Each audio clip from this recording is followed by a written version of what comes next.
آج ہم سیر کرنے والے ہیں وسطی یورپ میں واقع ایک بہت ہی خوبصورت اور دنیا کی چوتھی بڑی معیشت کی، یعنی آج ہم قدم رکھیں گے قدیم و جدید تہذیبوں کے حامل ایک ملک جرمنی کی سرزمین پر، اور آج ہم جرمنی کے بارے میں ان تمام حقائق اور معلومات سے پردہ اٹھانے کی کوشش کریں گے جو اردو یا ہندی زبان میں انٹرنیٹ کی دنیا میں آج سے پہلے دستیاب نہ تھی۔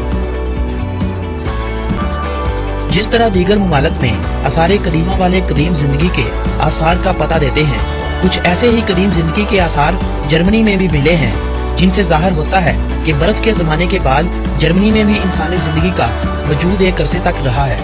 پھر موسم بدلا، بیماری نے حملہ کیا یا خدا کا کوئی عذاب نازل ہوا جو جرمنی سے انسانی زندگی کا وجود مٹ گیا تھا۔ پھر یہاں دیگر علاقوں سے لوگوں نے آ کر بستیاں بسائی، پھر دنیا آباد ہونے لگی۔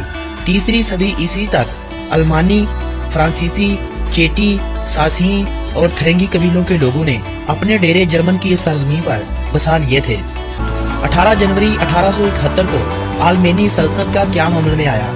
یہ جرمنی میں قائم ہونے والی پہلی سلطنت تھی۔ تاریخ میں آیا ہے کہ 19ویں صدی کے اواخر میں یورپ میں اتحاد بننے لگے تھے۔ 1904 میں برطانیہ اور فرانس کے درمیان ایک معاہدہ کیا گیا جو باقاعدہ اتحاد تو نہیں تھا مگر قریبی تعلقات کے لیے بے حد اہمیت کا حامل تھا۔ اس طرح ایک معاہدہ برطانیہ اور روس کے درمیان 1907 میں کیا گیا تھا جس میں روس، فرانس اور برطانیہ شامل تھے۔ اب یورپ تقسیم ہو چکا تھا، ایک طرف جرمنی، آسٹریا، ہنگری، سربیا اور اٹلی، جبکہ دوسری جانب روس، فرانس اور برطانیہ جیسے عظیم ممالک تھے۔ جاپان بھی 1902 میں برطانیہ سے معاہدہ کر چکا تھا، اسی لیے جاپان نے برطانیہ کی طرفداری کرتے ہوئے اعلان جنگ کر دیا تھا۔ اسی خوف اور طاقت کے نشے میں دنیا کے دیگر ممالک اس جنگ کا حصہ بنتے چلے گئے تھے۔ اس جنگ کا باقاعدہ آغاز 28 جولائی 1914 کو ہیسبرگ آرکی ڈیوک فرانس فرڈینینڈ کے قتل سے ہوا تھا۔ پہلی جنگ عظیم تاریخ کی سب سے تباہ کن جنگ تھی، جس میں پہلی بار زمین اور سمندر کے علاوہ ہوا میں جنگ لڑی گئی تھی۔ اس جنگ میں زہریلی گیسوں اور گولیوں کا بے جا استعمال کیا گیا تھا۔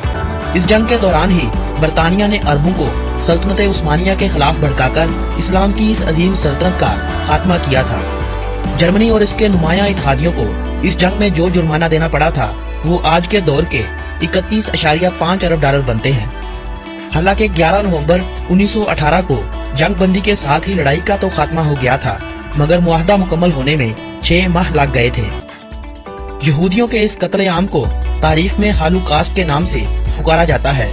ویسے تو جرمنی کی فوج طاقتور تھی، لیکن وہ بھی سخت سردی کا سامنا نہ کر سکی۔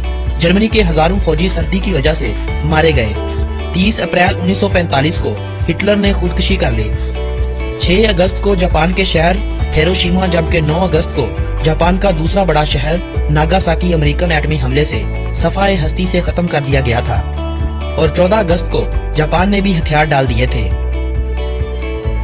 2 ستمبر 1945 کو دوسری جنگ عظیم کا خاتمہ ہوا۔ 1933 سے 1945 کے جرمنی کو عظیم جرمنی یا نازی جرمنی کے نام سے پکارا جاتا تھا۔ ہٹلر کے دور میں ایک عظیم طرح کا سیلیوٹ کیا جاتا تھا جسے نازی سیلیوٹ کہا جاتا تھا۔ آج کے جرمنی میں اگر کوئی نازی سیلیوٹ کرتا دکھ جائے تو اسے 3 سال قید کا سامنا کرنا پڑتا ہے۔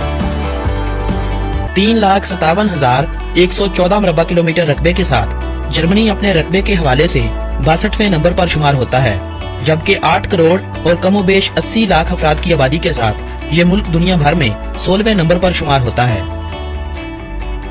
جرمنی یورپی یونین کا رکن ملک ہے۔